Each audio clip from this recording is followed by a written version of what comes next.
गुरुर्ब्रह्मा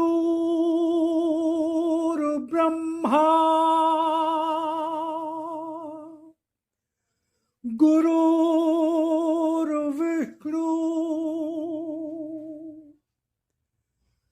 गुरुर्देवो महेश्वरा गुरुर्साक्षात् परब्रह्म तस्मै श्री गुरुवे नमः।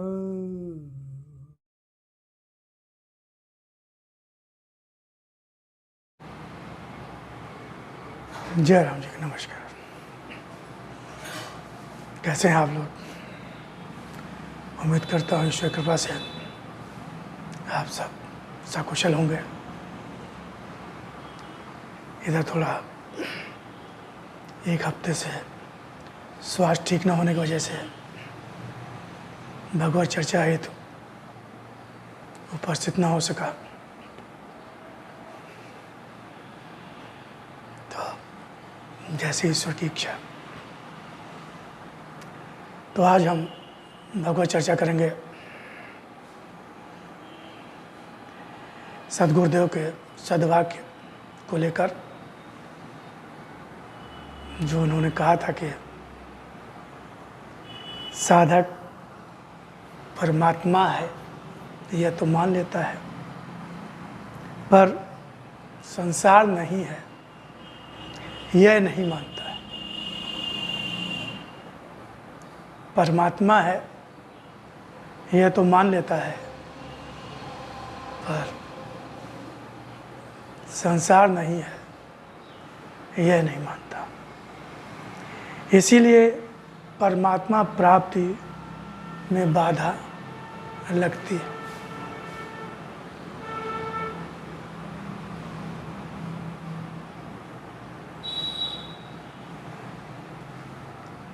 परमात्मा तो है, भगवान तो है, इसको लोग मान भी लेते हैं, सुनते हैं, समझते हैं, थोड़ा अनुभव में आता है तो मान लेते हैं कि ये परमात्मा है। लेकिन परमात्मा ही है एकमात्र, और कुछ नहीं। परमात्मा ही है एकमात्र, और कुछ नहीं। ये नहीं मान पाते।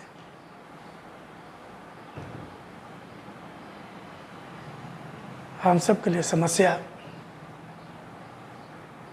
यहीं पर है। हम सब कहते भी हैं कि हम तो भगवान को मानते हैं, हमें पता है भगवान है, हम भगवान को मानते भी हैं, पूजा पाठ भी करते हैं, ध्यान भी करते हैं, नाम जप भी करते हैं, सब ठीक है। लेकिन परमात्मा ही है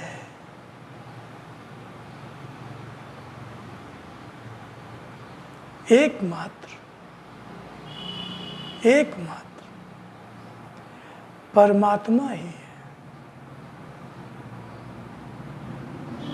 बाकी जो कुछ भी सुनाई दिखाई पड़ रहा है, अनुभव में आ रहा है, वो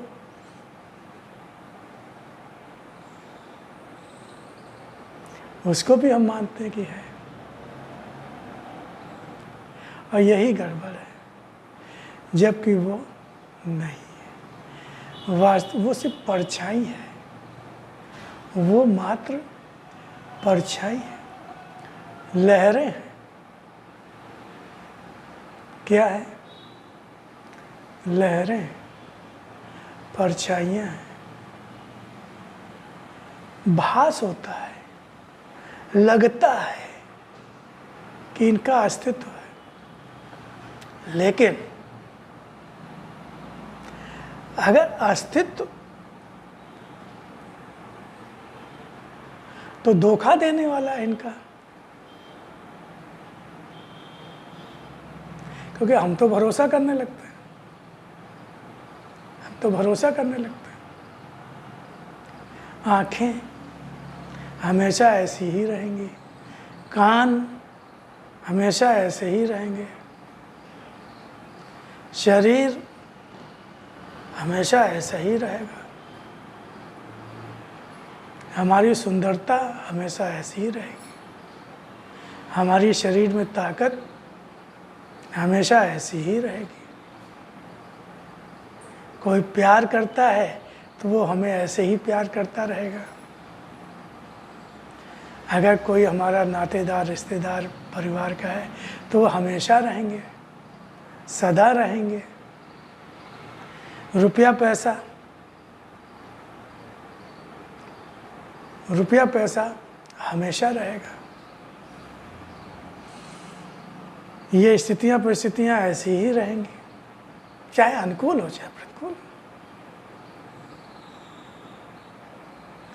ये सब असत्य संसार का अंग है, प्रकृति का अंग है। हमें इनको अपना नहीं मानना है, इनके अस्तित्व को महत्व नहीं देना है, क्योंकि जिनका अस्तित्व रहना ही नहीं है, जिनको ठहरना नहीं है, जो आज हैं वो कल नहीं होंगे।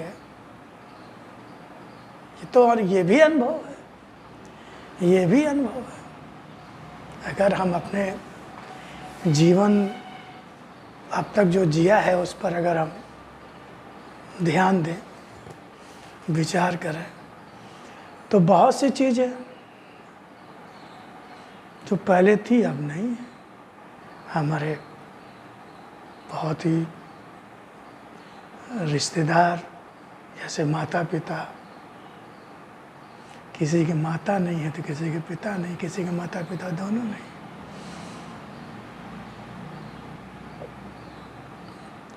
ऐसा कौन है जिसके माता पिता हमेशा रहे हो? है कोई?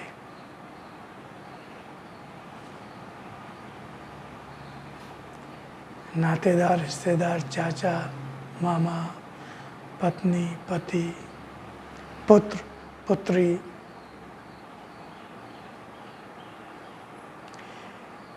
ये सभी अपने समय पर गए, चले गए किसी न किसी कारण से।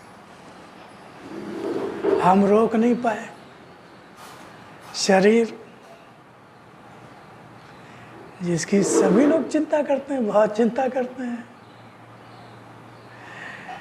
मतलब भर की चिंता करनी भी चाहिए, मतलब भर की चिंता करनी भी चाहिए। ऐसा नहीं है कि आप बिल्कुल चिंता न करो, लेकिन देखो हर चीज़ की एक सीमा होती है, एक मर्यादा होती है। जितना आपके हाथ में हो, वैसे तो हमारे हाथ में कुछ भी नहीं, मैं आपको सच बता रहा हूँ, मेरा अपना अनुभव भी है। अपने हाथ में कुछ भी नहीं, कुछ भी नहीं है, कुछ भी नहीं। लेकिन फिर भी जो सामने आप कर सकते हो करिए। शरीर है भाई, दुख दर्द है, पीड़ा है, रोग आया है तो शरीर को पीड़ा होती, दर्द होती, तो अभी इतना तो डिटैचमेंट हुआ नहीं कि हम शरीर के दर्द को महसूस न करें। ठीक है, दर्द होता है तो उसका निवारण दवा। लेकिन अगर उससे मुक्ति नहीं मिलती है तो स्वीकारना, क्योंकि वो कहीं ना कहीं से हमारे आपके कर्मों का परिणाम, क्योंकि हम जो भी अच्छे बुरे कर्म करते हैं उसी शरीर के माध्यम से करते हैं। अच्छे या बुरे कर्म, शरीर सुख को लेकर बहुत से काम किए जाते हैं जो कि गलत होते हैं।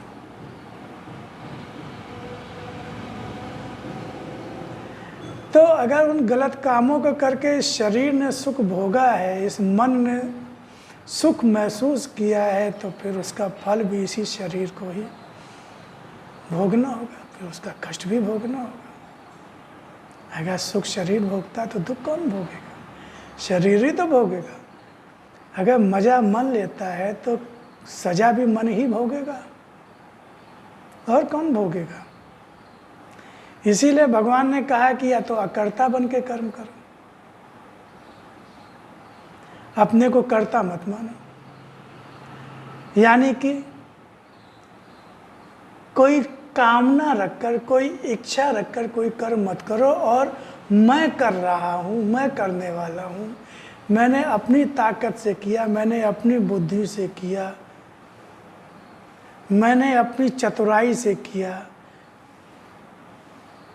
मैंने अपना पैसा लगाया, मैंने अपनी शक्ति लगाई, मैंने अपनी बुद्धि, ये सारी चीज़ें जो है वो बंधन में बांधने वाली है, झंझटों में बांधने वाली है, क्योंकि इनका फल बनेगा। बीज बो दिया आपने और उसके मालिक भी आप बन गए, तो बीज का जो फल निकलेगा वो भी आप ही को भोगना होगा।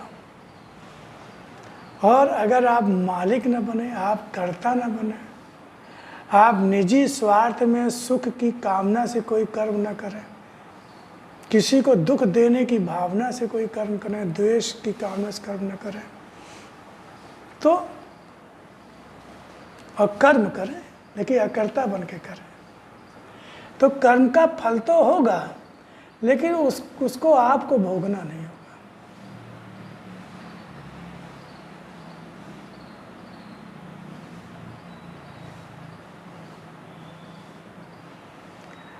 अब आप कह सकते हैं भगवान श्री राम, भगवान श्री कृष्ण, इन्होंने भी अपने जीवन में बहुत से कष्ट दुख झेले, तो क्यों झेले भाई? वो तो भगवान थे, क्या वो कर्ता बन के कर्म करते थे?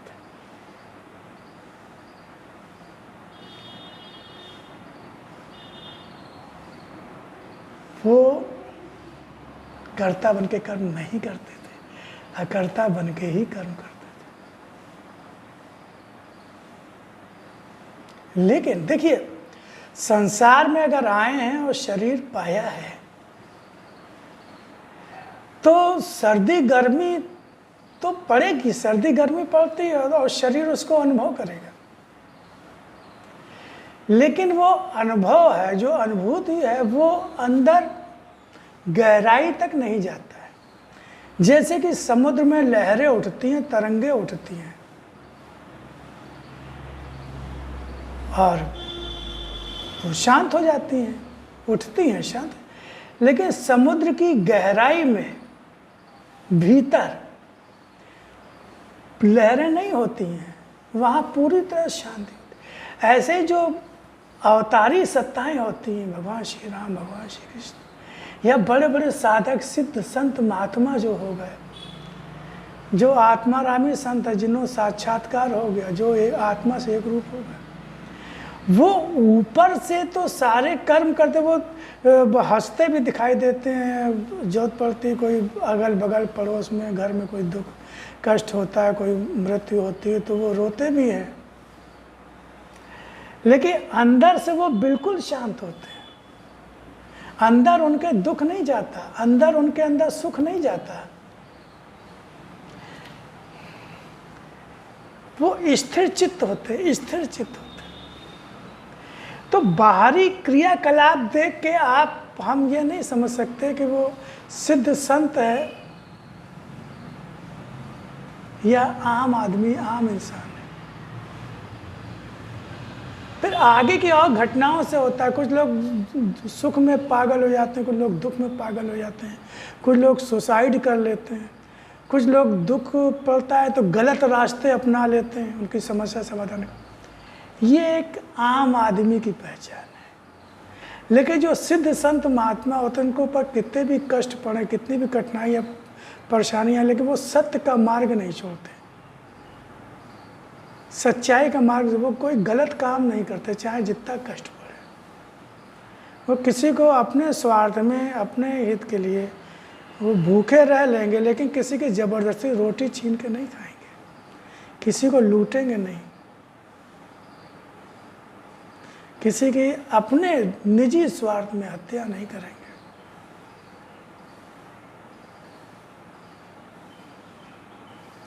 तो चर्चा क्या हो रही थी कि हम ये तो मान लेते हैं कि भगवान है, लेकिन ये नहीं मान पाते कि संसार नहीं है। इसी वजह से हम मझधार में फंसे रहते हैं और परमात्मा की प्राप्ति में बाधा लगती, क्योंकि जहां सत्य है वहां असत्य नहीं रह सकता। असत्य का अस्तित्व नहीं है, वहां तक असत्य की पहुंच ही नहीं है, असत्य प्रवेश कर ही नहीं सकता। अगर मन में हमको भगवान को बसाना है, भगवान को बसाना है यानी सत्य को बसाना है कि परमात्मा है, तो फिर संसार को हमें निकालना पड़ेगा। संसार को महत्व नहीं देना है। जितना संसार का सदुपयोग करना है, संसार की सेवा करनी है, संसार की सेवा करनी, लेकिन उनको अपना नहीं मानना है। और वो स्थायी हैं, वो महत्वपूर्ण है, उनको महत्व नहीं देना है। जब तक हैं तब तक ठीक है, सेवा करो। क्योंकि भगवान ने कहा कि, गुरुदेव ने भी कहा कि जीव, जग और जगदीश्वर तीनों एक ही है, तीनों एक ही। अब आप कहेंगे तीनों एक ही हैं, तो फिर तो ऐसा मान लो, मान लो ऐसे ही, इसमें भी कल्याण हो जाएगा। फिर आप द्वेष किससे करोगे, शत्रुता किससे करोगे, चतुराई किससे करोगे, पराया किसको मानोगे? क्योंकि जब सब कुछ भगवान है तो पराया भी किसी को कोई पराया नहीं है। जब सब कुछ भगवान है तो हम दुश्मन किसको माने?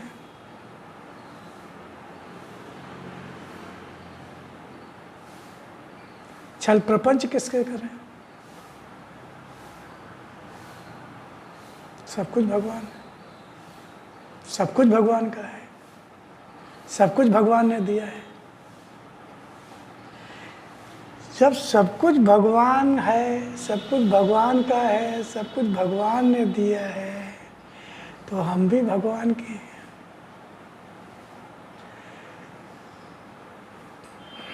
तो इसमें भी कल्याण हो जाएगा।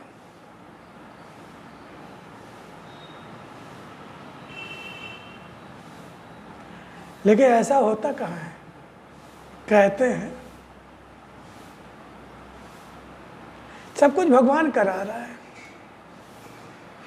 इसी को मान लो। सब कुछ भगवान कर, जितने की जब कुछ गलती करते हैं, अपराध करते हैं, तब तो कहते हैं अरे जब सब कुछ भगवान करा रहा है तो ये हमने अपनी मर्जी से कर लिया क्या? जब भगवान की इच्छा के बगैर पत्ता भी नहीं हिलता है, तो जो हमने शराब पी है तो क्या अपनी मर्जी से पी लिया? भगवान की इच्छा से पी है। ठीक है, सही है, बिल्कुल सही है। लेकिन जब डंडे पड़े, जब या अस्पताल में भर्ती हो जाए, भयंकर बीमारी हो जाए,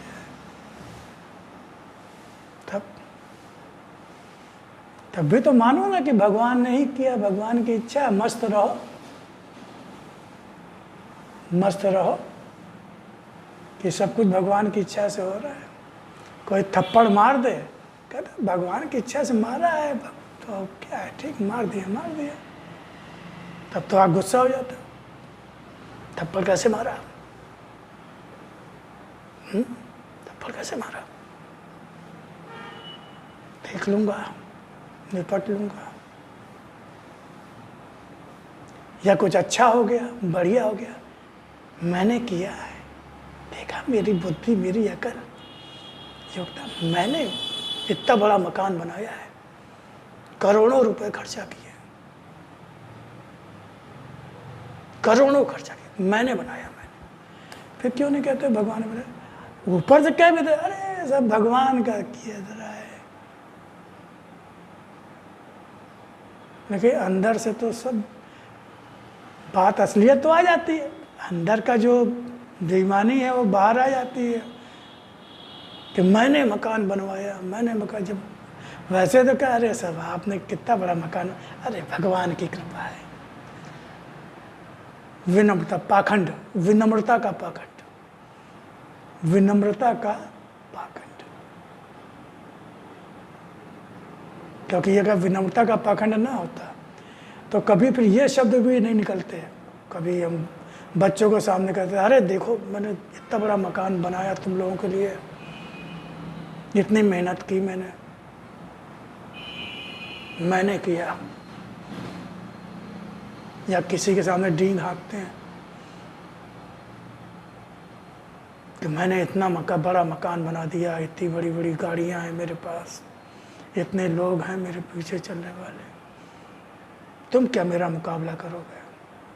तुम किस लायक हो? तुम्हारी हिम्मत? कहाँ चला गया वो विनम्रता? तो ये पाखंड भगवान मन के अंदर भी क्या चल रहा है वो जानता है।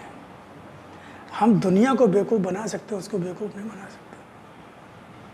हम दुनिया के सामने विनम्रता का पाखंड कर सकते हैं, भक्ति का पाखंड कर सकते हैं, लेकिन भगवान जानता है। और इस मैं को महत्व देना, अहंता ममता को महत्व देना, शरीर को महत्व देना, शरीरी जो गुण हैं, योग्यताएं, उनको महत्व देना, बुद्धि को महत्व देना, ये सब संसार को महत्व देना है। संसार की महत्ता को स्वीकार करना है जो कि असत्य है। और यही भक्ति में सबसे बड़ी बाधा है, इसीलिए ईश्वर की प्राप्ति हो नहीं पाती है। तो भगवान है, इसको दृढ़ता से मानना है, और संसार का अस्तित्व नहीं है, ये भी उतनी ही दृढ़ता से मानना है। और जिसका अस्तित्व ही नहीं है, जो नहीं है, उसके लिए इतने क्यों परेशान, इतना क्यों दुखी, इतना क्यों वो सुख चैन नष्ट किए रहते? जो नहीं है उसके लिए क्यों परेशान? जब तक है तब तक उसका उपभोग करें, उसकी सेवा करें, नहीं है तो खत्म। क्योंकि हम तो पहले जानते थे कि नहीं है, परछाई है, धूप है, धूप आती है, सूर्य की धूप आती है, लेकिन पता है कि ये नहीं रहेगी, सबको मालूम है नहीं रहेगी। जितनी देर रहती है उतनी देर धूप का मजा लेते हैं, उसके बाद चलिए कोई क्या उसका विलाप करते हैं, क्या रोते हैं क्या? क्योंकि पहले से मालूम है ये धूप चली जाएगी, सूर्य अस्त होगा, सूर्य उदय होगा, गर्मी आएगी, गर्मी आ गई, अरे गर्मी आ गई, गर्मी आ गई, गर्मी आ गई, अब क्या होगा आपका? अरे जानते हैं आदमी की गर्मी आ गई, कोई बात नहीं, 2-4 महीने चली जाएगी। ऐसे ही संसार, ऐसे ही संसार, क्योंकि इसका अस्तित्व नहीं, ये आने जाने वाला है, इसको महत्व नहीं देना। लेकिन परमात्मा स्थायी है, हमेशा से है, हमेशा से है, अभी भी है और हमेशा रहेगा। संसार पहले नहीं था, बाद में भी नहीं रहेगा, तो बीच में भी वो नहीं है, नहीं में जा रहा है। गुरुदेव ने एक सूत्र दिया, जो पहले था, शुरुआत में था, और जो अंत में भी है, वो बीच में भी है, मध्य में भी, यानी परमात्मा जन्म के पहले भी था। जब तक ये जीवन है, हमारे साथ इस शरीर को चला रहा है, हमारे जीवन को चला रहा है? और जब ये शरीर छूट जाएगा, जीवन समाप्त हो जाएगा, तो परमात्मा हमारे साथ ही होगा, वही सत्य है। और शरीर जन्म के पहले नहीं था, गर्भ में आने के पहले शरीर नहीं था, गर्भ में आए तो शरीर बनना शुरू हुआ, और संसार में आए तो शरीर मिला जीव को, और ये शरीर इसी संसार में छूट जाएगा और जीव फिर अपनी यात्रा पर निकल जाएगा, उसके साथ ये शरीर नहीं होगा। तो बीच में भी ये शरीर नहीं है, लगता है, क्योंकि आप वैज्ञानिक भी कहते हैं, साइंटिस्ट भी कहते हैं इस बात को कि हर क्षण कोशिकाएं मरती रहती हैं, मरती रहती, शरीर की कोशिकाएं मरती। 7 साल में सुना मैंने, अब मैं 7 साल का भी जिक्र कर रहा हूँ तो कंफर्म कीजिएगा, मैंने सुना कि 7 साल में पूरे शरीर की कोशिकाएं चेंज हो जाती हैं। 7 साल में पूरे शरीर की कोशिकाएं चेंज हो जाती हैं। नाखून तो देखते हैं, आपके नाखून जो है वो मृत कोशिकाएं आगे निकलती तो उनको काट देते हैं, बाल बढ़ते उनको काट देते हैं।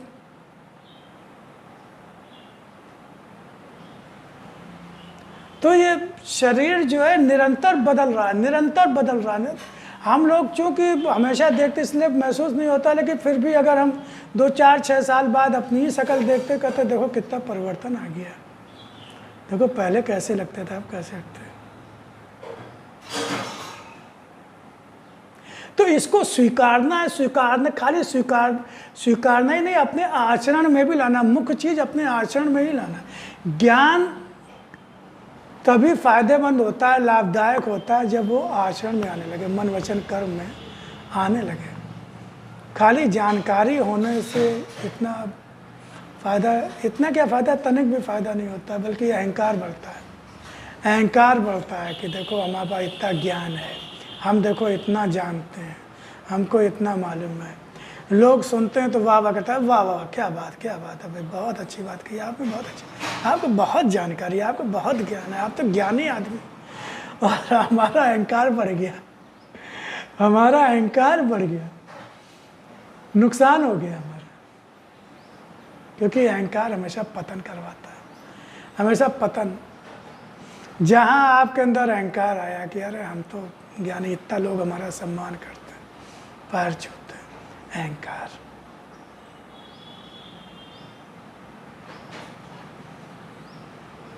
क्योंकि आपका ये ज्ञान भी आपका अपना है ही नहीं, भाई किसी ने कहीं से पढ़ा, किसी से सुना, हमने अपने गुरुदेव से सुना, भगवान की वाणी पढ़ते हैं, गीता पढ़ते हैं, और बहुत से माध्यमों से अच्छी अच्छी बातें पता चलती हैं, तो वो हमारी अपनी कहाँ हो गई, हमें मिली और हम बांट रहे हैं। इसमें हमारा क्या है? ज्ञान स्वरूप परमात्मा, ज्ञान स्वरूप परमात्मा आत्मा रूप में बैठा, वो ज्ञान दे रहा है। कहीं से ज्ञान नहीं मिलता, अगर आत्मा से प्रार्थना करते हैं, आत्मा से जुड़ जाते हैं तो आत्मा ज्ञान देते हैं। कबीरदास जी कौन से पढ़े लिखे थे? ढाई आखिर प्रेम का पढ़े से पंडित हुए, पोथी पढ़ पढ़ जग मुआ, पोथी पढ़ पढ़ जग मुआ, पंडित भया न कोई, ढाई आखिर प्रेम का पढ़े से पंडित हुए। प्रेम आत्मा से प्रेम, परमात्मा से प्रेम, सबके अंदर परमात्मा जीव रूप आत्मा रूप में व्याप्त है। पशु पक्षी सब कुछ हो, कोई भी हो, प्रकृति जितने भी है, पेड़ पौधे, जो प्रकृति जन्य है, जो प्रकृति द्वारा निर्मित है, वो सब परमात्मा का ही रूप है। उनसे प्रेम करना है, ढाई आखा प्रेम करना है, उनकी सेवा करना, यही भक्ति है। और भक्ति क्या है? और भक्ति क्या है? वो तो जो भी करते हैं वो सब भक्ति करना सिखाई जाती है, उसके माध्यम से भक्ति करना सिखाई जाती है।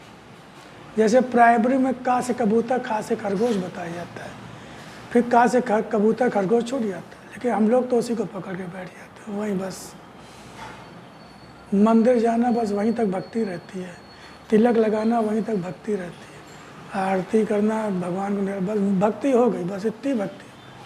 फिर दिन भर खूब उल्टे सीधे कर्म किए, उल्टी सीधी बातें की, सब कुछ उल्टे सीधे बातें की, सब कुछ गालियाँ गलौज ये वो। देखते हैं हम बड़े पंडित कहलाते हैं, मैं क्या बताऊँ आपको, ऐसी ऐसी बातें बोलते हैं, मुँह से ऐसे ऐसे शब्द निकलते हैं, शर्म आती है कि ये पंडित जी हैं, ये अपने को भक्त कहते हैं। ऐसी ऐसी योजनाएं षड्यंत्र को मैं किसी एक वर्ग विशेष को किसी को नहीं कहता, सब कोई भी हो, पादरी हो, मौलवी हो,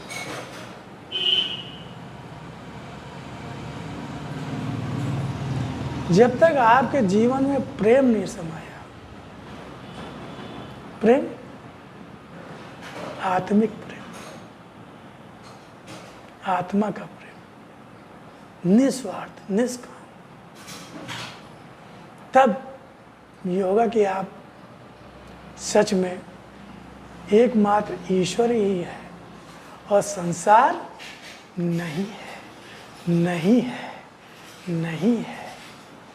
ये सिर्फ भासता ही लगता है कि मेरा अपना, लेकिन ये मेरा अपना नहीं है। हमें इनकी सेवा करनी है, हमें इनकी सेवा करनी है। कर सको तो करो, नहीं कर सकते हो तो कम से कम उनके प्रति द्वेष या उनके प्रति द्रोह या उनके प्रति कोई अधर्म, कोई कुकर्म, कोई उनकी हानि तो न पहुंचाओ। अरे आप नहीं सेवा कर सकते ना करिए, लेकिन नुकसान तो ना करिए, ठीक है। तो आगे हम इस बात को चिंतन मन करेंगे, ध्यान रखेंगे। अगर हम भक्ति करना चाहते हैं, भगवान को पाना चाहते हैं, तो इस बात को सदैव उसमें रखना है, एकमात्र परमात्मा का ही अस्तित्व है, एकमात्र परमात्मा ही है और संसार नहीं है, संसार नहीं है। और जो चीज़ नहीं है उसकी ज़्यादा चिंता फिकर नहीं करनी है, ज़्यादा उसको जी को हल्कान नहीं करना है। जितना हो सके करो, थोड़ा बहुत मतलब भर का करो, भूख लगे खाना खा लो, नियम संयम बनाए हैं अच्छी बात है, उनका पालन करो, क्योंकि शरीर स्वस्थ रहेगा तो शरीर के माध्यम से ही कर्म होंगे। तो शरीर को स्वस्थ रखो, स्वस्थ रखने के लिए जितना भी एक सीमा में एक मर्यादा होती है उतने करो। फिर आपसे मुलाकात होगी, तब तक के लिए हम आपसे विदा लेते हैं। सद्गुरुदेव के शीश चरणों में कोट सा नमन, कोट सा प्रणाम। प्रभु हमें सद्बुद्धि दें, सद्ज्ञान दें और इसी तरह से भगवत चर्चा करने का प्रेरणा अवसर प्रदान करते रहें। ओ जय राम, जय